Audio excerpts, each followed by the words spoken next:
ทักทายสบายดีทุกคนสบายดีไหมยายสบายดีขีดเพิ่นมาเอาอัน ไข่ไก่หมักแตงแล้วก็ปลาโดยเอาอยู่เพื่อนไงนั่นขีแม่น้ำคิงแม่ใหญ่คิงคสบายดีเด้อ สบายดีน้องเอ้ย ขอบใจละลายเด้อผมแม่น้องพ่องเอาของเรา เพียนซื้อหมักแตง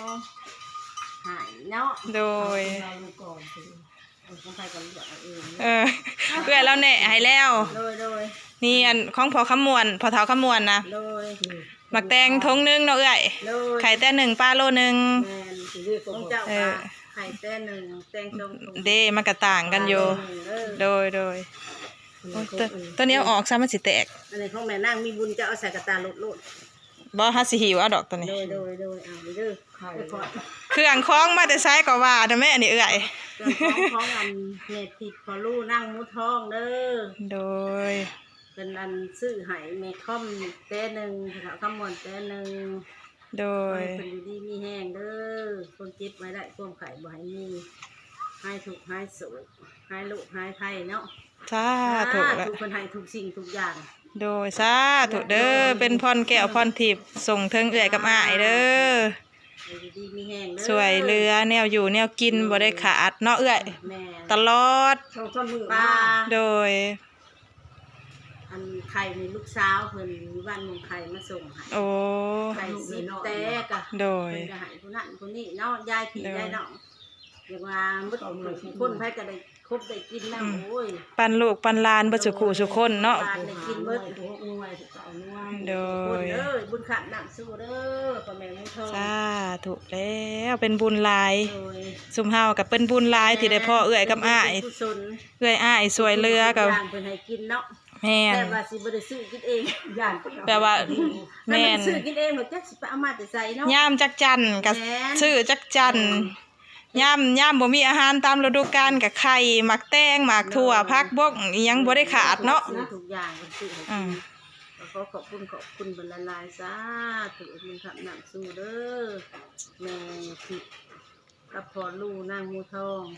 แล้วก็นางมีบุญอีกเพิ่นให้ เด้นี่พูดลูกสาวน้อยเพิ่น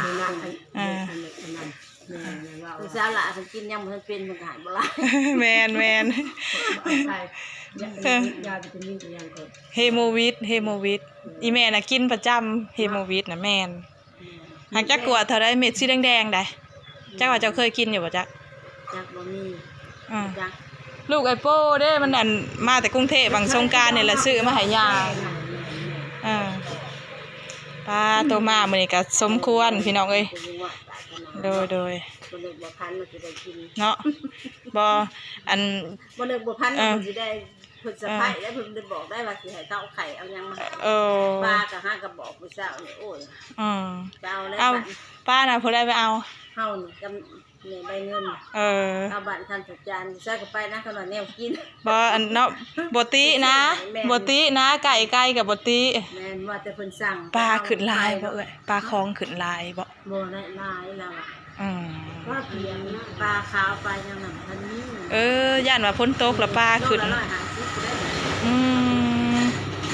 แม่นั่นแหละปลานั่น น้อยสิบางโลนึงมากกับลูกสาวมันเป็นต้มแล้วก็ตำกิน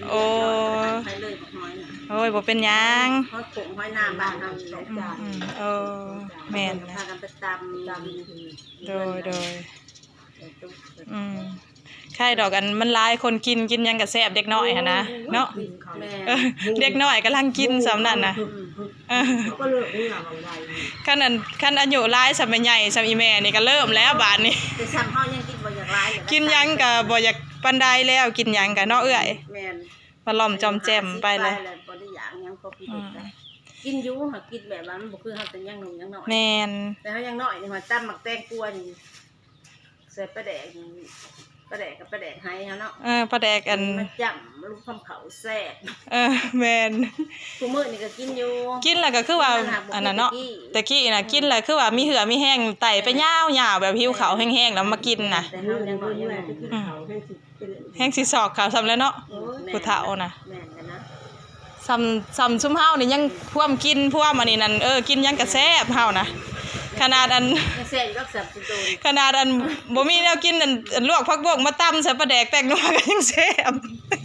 ประแดกตอนเนาะ ปลาแดกไห้เฮานี่แหละปลาแดกอันเฮ็ดเองนี่แหละ มุก อืม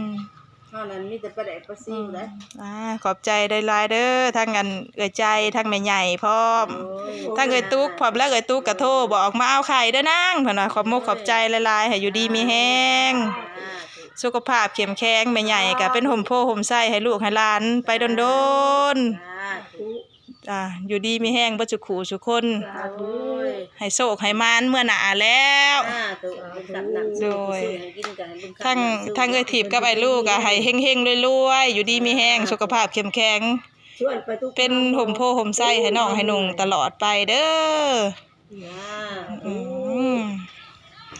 วันเว้าแล้วก็สิย้ายได้บัดนี้เอื้อยค่ำเติบแล้วเพื่อไปส่งแนวกินให้เพิ่นอีกพอเฒ่า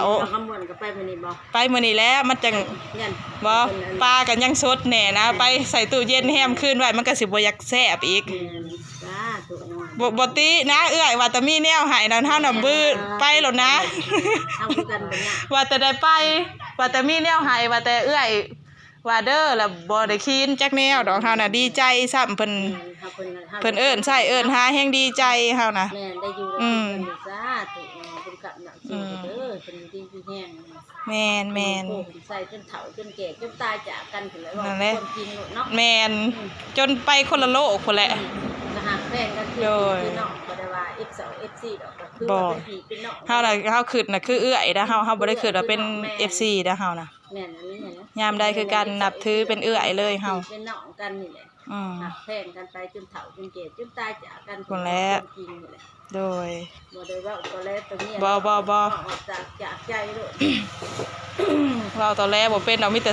ปกๆไปโลดชุมเฮานะก็ชั่วๆเกลียดไปโลดเว้าตอนแรกตรงนี้ก็ว่าบ่เป็นชื่อได้ผัดชื่อนั่นไปเว้ามันบ่เป็นโตของเฮาเองน่ะมันบ่คักนะสิมาเว้าอ่อนประวันก็บ่เป็นอีกแม่นเฮาบ่เป็นของเฮาเคยแนวนี้เนาะเอื้อยสิไปให้ดัดจริตไปเว้ามันก็เว้าได้อยู่แต่มันเว้าบ่ได้บ่เฮิงบัดนี้มันสิจักเทื่อเนาะเอื้อยมันก็เผยธาตุแท้อยู่แล้วเนาะของธาตุแท้มันคนปกมันก็ปกอยู่ซั่นแล้วเฮ้ยโอ้ยตื่นเด้ไปส่งเครื่องส่งของกันเนาะโดยเจ้าก็ดีมีแห้งกันเด้อโดยจะผ่านบุญก็จ้าถูกแหละน้ำสู้คือกันสาธุอันนี้เนินหักกันแพงกันจนตายจากกันแม่น่ะนะจนตายจากกันพุ่นแหละก็สิอยู่ไปฮอดเกิดมาเพราะว่ากันเที่ยมบ้านบ่น้องแต่กันมาแหว่เฮือนนี่โลดแม่โชคมากแต่ข้าวตะกี้ได้เนาะมาค้ำเพนค้ำจังหันอันยาคู่เพิ่นนั่นยาพ่อเพิ่นเสียเนาะ3 ปีซ้อนได้ปีนั้นตายปีละศพเที่ยวมาค้ำเพนค้ำจังหันก็มาแหว่นั่นนี่แล้วจนสิบ่มีอันผู้ค้ำจนสิบ่มีกันเป็นของเพนบ่แม่น3 เดือนผมบอก3 เดือนได้แต่ละองค์น่ะ3 เดือนได้ปีช่างดอกปีใครแน่ของมันบ่แพงแม่นตะกี้นั่นหากบหาเขียดเปลืองของยังปัดยังหลายคือกูมื้อนี้ว่าบ่มีแล้วมันหาแนวอยู่แนวกินธรรมชาติก็พอได้ตะกี้น่ะเดี๋ยวนี้มันอึดย้อนยังอึดย้อนอันผู้หาขายก็หาเนาะอื่นก็ได้กินน้ำตูนแล้วเพิ่นซื้อให้หมูและซื้อให้จะได้กินสิไปเยี่ยงกับเพิ่มเพ่นไปแนวใดจังได๋จะพลาดล่มแห่งสิในอีกค่ะบ่ไปกลางค่ำกลางคืนไปดีมากติไปเรื่องเพิ่นบ่พอได้เขาต้มเขาก็แบ่งให้แล้วก็กินใครแต่ว่าเอ้ยน้องอยู่ใกล้กันเนาะแต่แซ่บนี่ก็ต้มชิ้นละคันอยู่ใกล้ค่ะเผื่อสิมาส่งมายืนมันเพิ่นยากได้อันนี้ใครแน่อยู่ใกล้กันมีหยังก็แบ่งปันกันแซวๆมันก็อบอุ่นและแนวนี้ฉันมาต้มมาชุมาให้กูเพิ่นนั่นเอามาให้นี่เอามาให้กินแม่นว่าเท่าใดเฮาก็แบ่งเฮือนนั่นเฮือนนี่อีกได้หมู่บ้านให้ลูกให้หลานได้กินนำกันนะแม่นสำครัวเดียวเนาะเอื้อยสวดอยู่ยังบ่เป็นบ่เต็มนี่แหละมียังกินจะสิเฮากายมาอันโรงเรียนก็เห็นอยู่แซ่บๆเบิดหากระตูบน้อยเบิดหากระโต๊ะตัวนี้เทื่อเฮาบ่อยู่เฮาก็มานั่งอยู่ได้นั่งแม่เฒ่าแล้วนั่งนำมื้อนี้เนาะเช้าห่มเช้าเย็นเฮ้ยแล้วลูกหลานก็มาเขาก็มาเฮาบ่อยู่เฮาก็มานั่งเขาเจ้าเคยมาเขาไปอันบ้านเล่นคู่บางเทื่อคนบ่อยู่กับบ้านบ่ มากก็ เออมาแล้วเขาเจ้าเคย จะเพิ่นมาหลิมากินได้เนาะ ใกล้สิบ้านกะแหละเจ้าน่ะเอื้อย มันเฮาก็คือว่าจะเอากระปุกลงนั่นแหละ บ่สีดำเอาลายบ่ดำลาย สี บ่ ดำมืดนั่นแหละมันบ่ลายเพิ่น เออ เวลาไปเลยบอก ทางอัน แม่ เลยตุกน่ะหวานบ่ เพิ่นสิหวานครึ่งนึง คือกันกับเฮาดำครึ่งหวานครึ่ง ดำกับมืดกับไว้เนาะ กะกันไว้อะนะสมมุติว่ามันแรงมันใจก็พอได้อันตัวดำพอได้บ่ได้ซื้อเขากิน เฮาน่ะเฮาบ่ลายแล้วเฮาสิดำมืด เออ ดำไป ดำไปคนละหลอกซองหลอกมาสิแล้ว คือกันนั่นแหละเฮาคือกันนั่นแหละ แม่นดำไปหมู่ยา เฮ็ดไปดำไปหั่นแหละแม่น บ่มัดเฮาบืนตะกี้เนาะเดือนหนึงเฮายังแล้วเนาะเฮาดำ อ่า เนาะ แม่น ปีหนึงก็เดือนหนึงได้เฮาดำ แม่น ปีนี้น่ะ อ่า ปีเดือนหนึงต้องคงใบใบจังของเฮาปีเดือน หอยเฮาเนี่ยว่าอยากว่าซองพุ่นเด้อเฮาคงบ่ได้จ้างเนาะอีหลากอีเรือเนาะ จ้างดำแน่ จนเอื้อยส่งคนไปซอยได้จังได๋แล้วนะเฮาน่ะก็ได้ เนี่ยเฮาก็จ้าง ซองผัวเมียเปลี่ยนกันขึ้นกันลงมื้อได้อัน นั่นน่ะนะบ่ตีดอก มื้อได้ลูกบ่อยู่แน่แล้วก็ขาดแล้วผู้หนึงมื้อได้อีแม่เจ็บขาลงเฮือนบ่ได้ก็ขาดแล้วผู้หนึง แม่น เออ แม่นได้กันได้ก็กิน เออ บ่ได้กินเขาบ่ได้ซื้อ อืม เนาะ บุญเอื้อยแล้วซอยปีแล้วนี่ก็ส่งคนไปซอยส่งลูกส่งหลานไปซอยจังหวัดแล้วทันผ้าทันพ้นน้ำหมู่ เออ ถ้าสิจ้างก็เงินบ่หลาย แม่นซื้อ เออ เนาะ จักซื้อจะผัด เจ้าอันผัดขึ้นโลกบ่จังซี่เอา ผัดเสียดายได้เอื้อยไปว่าโอ้ยแพงไว้ซื้อแนวอยู่แนวกินสู่ลูกกูกิน เพื่อสิหา เออ ซื้อมื้อนี้ก็กินเนาะ โอเค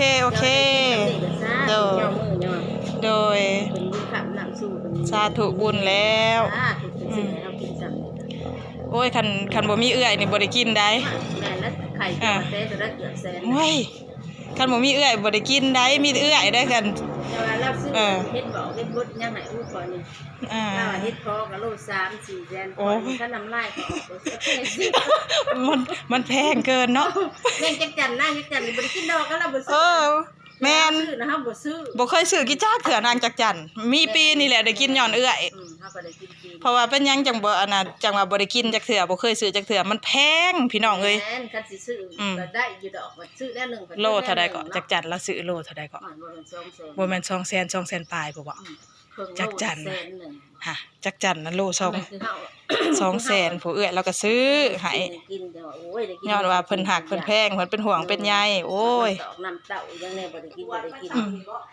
ฮะอิมันเป็นกวดกลมๆได้ อืม กวดมน อืม ๆสูงประมาณครึ่งฝ่ามือนี่แหละ อืม หรือขอมือหรือขานิ้วมือนี่แหละ ที่ละทายบ่ออก อย่า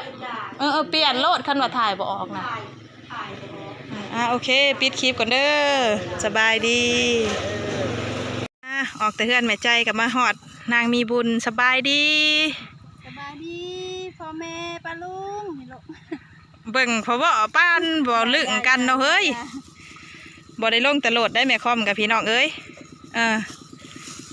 คำแน่ผ้าเอาได้เฮ้ยตะเว้นตกดินแหละ ไข่เอื้อยกับอ้ายซื้อให้นกอันลูกสาวเพิ่นกับมักแตงแล้วก็อันป้าโลนึงนี่อันเพิ่นให้แม่คอมกับอันปั่นกันกับเอื้อยปั่นกันกินของแซ่บบ้านเฮามันอัน หาบ่ได้ปลาอันนี้คันบ่อยู่แม่น้ำคลองเนาะเอื้อยคลองกับบ่กล้าไปหาได้ย่าน บ่เคยลง แม่น้ำใหญ่ก็ดอกเอาใส่กระเป๋าพี่ตัวได้ให้เฮาน่ะใส่กระเป๋า ตัวใหญ่ ก่อนลงไปนี่เอาข้าวกับข้าวขอบคุณเอื้อยกับอ้ายเพิ่นก่อนเด้ออีลอย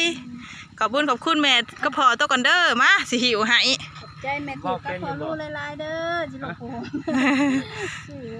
ป้ามาให้ร้อยให้อยู่ดีมีแห้งเด้อจิลูก ปรากฏได้อ้าย มีแห้ง เอื้อยเพิ่นซื้อให้เอื้อยทิพย์ ค่าขายประกันภัยก็ให้ลูกค้าได้หลายๆนะลูก เฮงๆรวยๆเด้อนะลูก อ้าวเป็นห่มโพห่มไส้ให้ลูกให้หลานตลอดไปโยกโซ่เนี่ยโอเคโอ้ยเบิ่งใส่ลูกกะ พูด 1 2 3แอคชั่นได้แล้ว เชื่อว่าเบิ่งพอ เอ้ย ไปกะตะกะ สิตกแล้วพี่ไวว่า ยันหน้ามันเบิดเลย เอา เอาเขาปลูกลงเมื่อวานนี่ พอค่อมกับคาดแล้วมื้ออื่นสิหวาน เขาจะขาดไว้ว่า คือการ กระหน่ำมันบุกจะได้ หักคอเลยบ่ฮะ หักไปเลย ไทยหักคอขาดหักคอเลย เอาคันบ่เฮ็ดอันนี้ก็บ่ทันได้ กันหนาม จักพ้นสิซ้ำมาอีกบ่หรือสิบ่ซ้ แนวได้กับสิได้ซองตาก่อน ำเอาไปหั่นแหละเฮาน่ะเอารอบเดียวพอเลยของหน้าบ่หลายของดำเอาแถวเดียวเนาะ แล้วยัน กะว่าทันอยู่เฮาของบ่ได้ดำเอาหลายโอเคคำแล้ว หลายเด้อ โดยจ้ะบ๊ายบายบ๊ายบาย บ๊ายบายจ้ะอะถูหญ้าดูหาลูก ถูหญ้าเป็นแล้ว อะถูดู แล้วบายเฮียนย่างเลยได้ถิบไว้ลูกเจ้านะ แล้วเฮียนย่างแล้ว เฮียนย่างจับห้าวจับอันอิหยังก็เขาจะเอิญนะ ขนาด จับผนักจับห้าวเลาะเลยได้น้อยๆนี่นะผู้เพิ่นเบิ่ง มันสิบ่แลนลง ลุยเลย ต้มแล้ว เนาะลุยเลยโลดได้ข้าวใหม่สิตอนแม่ทิพย์ลุยเลยหน่อยร้อยโอ้ยร้อยคนเก่งบ๊ายบาย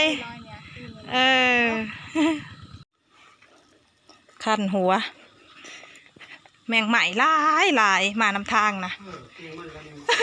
ห้าหลอเก้าหัวจนหัวหยุ่งหัวยองเลยมาหอดเทือนอันพอเท้าใหญ่แล้วอาบน้ำแล้วบ่ ย่างเด็กไปแล้วจะเย็น กินข้าวแล้วบ่ ย่าง โอ้ยมาทางใดเนาะมาทางที่มันจังแจ้งเนี่ยพอเท้ามาบ่อนซีจังแจ้งเนี่ยเนาะโอ้ยซีเด็กๆจังมันจังเย็นบ่มันก็ยังห่อนที่เก่า มันยังห่อนป้าโตได้ของป่า ไข่ โตอยู่โตเอา เอาในกระเป๋านี่จกหาเจ้าจก ไม่ยังหนอ เซอร์ไพรส์ของแซ่บถือใจผู้เฒ่า ไม่ยังเสียไฟ แนวแซ่บ โอ้ยังน้อยเลยต้องม่วงกว่า บอลูกแตง โอ้ ยังอีกอยู่หนังคอยลูกคอยลานเนาะคอกหมอกแขกแมกอยู่ผู้เฒ่า แล้วก็สีมา เพื่อมาแต่หายแต่หน้า สีมาหอดโธ่ ปลาคองสำได้หนิผู้เฒ่า แล้วนี่ ปลากดปลาคอง โอ้โธ่ โลหนึ่ง โธ่กินอาหารกันกินดี ของแซ่บ ยังนอนประตอบแทนบุญคุณเลย จังว่าเอายัง มันอยู่วัดนั่ง เอายังตอบแทนกับโบเบิร์ตพอเฒ่าเอ้ยจักสินอะไร ให้พุทธะพุทธะพุทเทพุทโธพุทธังก็ต่ออายุให้ สาธุ พุทธะพุทธะพุทเทพุทโธพุทธังอรหังพุทโธสิ ต่ออายุให้เอื้อยกับอ้าย พอต่ออายุมันยืนให้โชคลาภก็ให้องค์พระลักษมีอิทธิเทวะเมตตาจามหาลาโพธุติยัมปิพระลักษมีอิทธิเทวะเมตตาจามหาลาโพตติยัมปิพระลักษมีอิทธิเทวะเมตตาจามหาลาโพขอความหังมีโชคลาภอุดมสมบูรณ์นามามีมามหาลาภะ ให้แก อิติพุทธาสุวรรณังวาราสตังมณีวาทนังวาปิสังวาอัฏฐังปัจฉังวาเอหิกะเจอิติมิมานมานังอาจจะเป็นมีเศรษฐีเงินล้านเงินแสนเด้อ เอื้อยอัมพาวันกับไอ้วันอาคาร กับข้าวอันยังเกาะ วันอาคาร ข้าววันอาคาร โด ขอย ให้โชคลาภผู้มุมะมูลมาเงินคำและมาให้แก่ข้าเจ้าถือเลขถือหวยรวยใหญ่สมความปรารถนาเด้อลูกหลานบรรทุกทุกคนนาอัมพาวันก็ได้ข้าววันอาคารก็ได้ โดย ขอให้อยู่ดีแน่อยู่เย็นเป็นสุขอยู่ดีมีสุขนี่แหละอายุอายุโทพระโททีโลวันโทปฏิปะโทสุขตาชาบีสุขังสวัสดิกาชติอายุตัจวาพลังวันนังทุกขันจาปฏิปะโทสิกายยะชบาหุติยัตถะยะทุปปัตติจิสาธุ สาธุ ขอให้มีความสุขความเจริญอายุวันโนสุขังพลัง สาธุ แล้วอยู่ใช้ไปใช้ก็ให้มีกับครูเคารพนับถือเจ้าเด้ออายุมันคนยืนเหาะ1,000 ภาษาจัดตลอดธรรมะว่าท่านสิอยู่วันโนสุขังพลังวันนี้มันนี่เอา สาธุน้ำเอื้อยกับอ้าย น้ำพี่น้องกัน ชื่อลินเพิ่นน่ะเอื้อยน้ำทิพย์ น้ำพี่ กับไอ้ลู่ เออ ชื่อแท้เพิ่นน่ะเอื้อยอัมพาวัน อ กับอันอ้ายวันอาคาร ผู้เคยส่งเคยยืนซื้ออาหารการกินส่งเงินส่งคำส่งเสื้อผ้าหน้าแพร่ให้หันแล้วพ่อเฒ่าเอ้ยมีผู้เดียวนี่แหละ ผู้เดียวใจกว้างดี ใจกว้างกว่าฮอดมหาสมุทรกลุ่มกลางลูกหลานบ้านเมืองเบิดสุขุสุคน ถูกอายุนี้ให้ตลอดไป สาธุ ถ้าบ่ แล้ เห็นผู้เฒ่าว ก็จะเข้าเลยรุ่งเรื่องเจริญต่อไปก้าวหน้าต่อไป สา ถ้าจะทำกับในคู่นี่เด้อ สา กับร้าน ธุ ผู้ค้านี่แหละ สาธุ ให้มาทำมาสู้ร้านผู้ค้าให้อีกแล้วคันผู้ค้าเบิดไปก็ได้ให้มันได้มี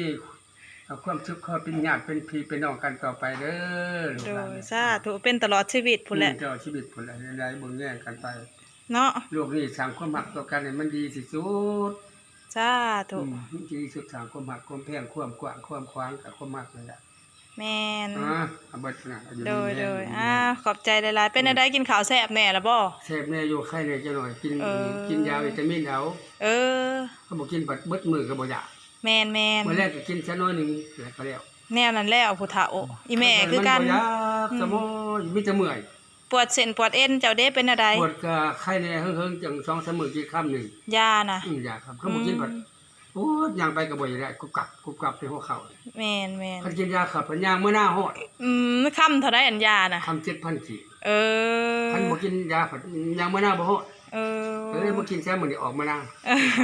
พอได้ย่างไปส่องเบิ่งลูกเบิ่งหลานเนาะ ออกมาหน้าเด้ว่าอ่ะเอากินยาคำหนึงว่ะ เออ ออกมาหน้ามาส่องเบิ่ง อ่า บ่ได้เมื่อเดือนหนึงว่ะ อ้าวให้อยู่ดีมีแห้งละบาดในเจ้ากับพ่อใหญ่เอ้ย จ้า อายุหมันควันยืนเป็นห่มโพห่มใส่ให้ลูกให้หลานตลอดไปเนาะ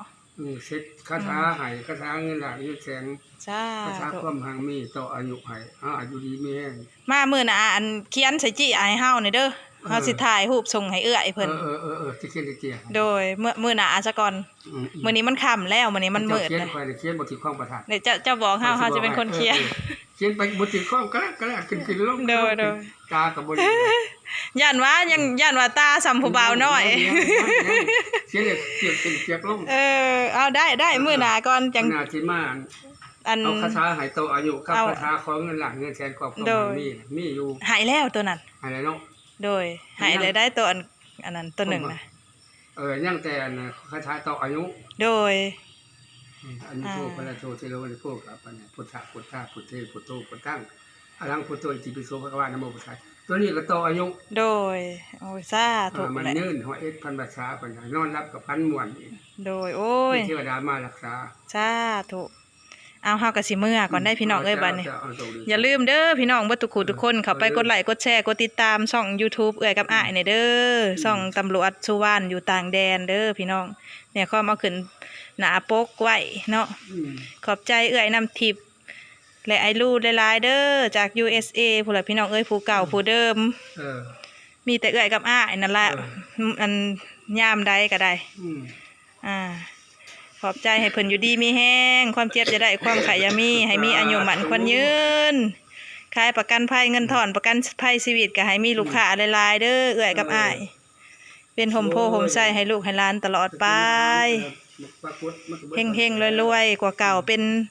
ล้านๆเท่าเด้อเอื้อยกับอ้ายสาธุโดยเฮาเมื่อก่อนเด้อบัดนี้เด้อให้ลูกให้หลานเฮ็ดให้กินแซ่บๆหมดแลน ตัวนี้ได้แม่ใหญ่ครับ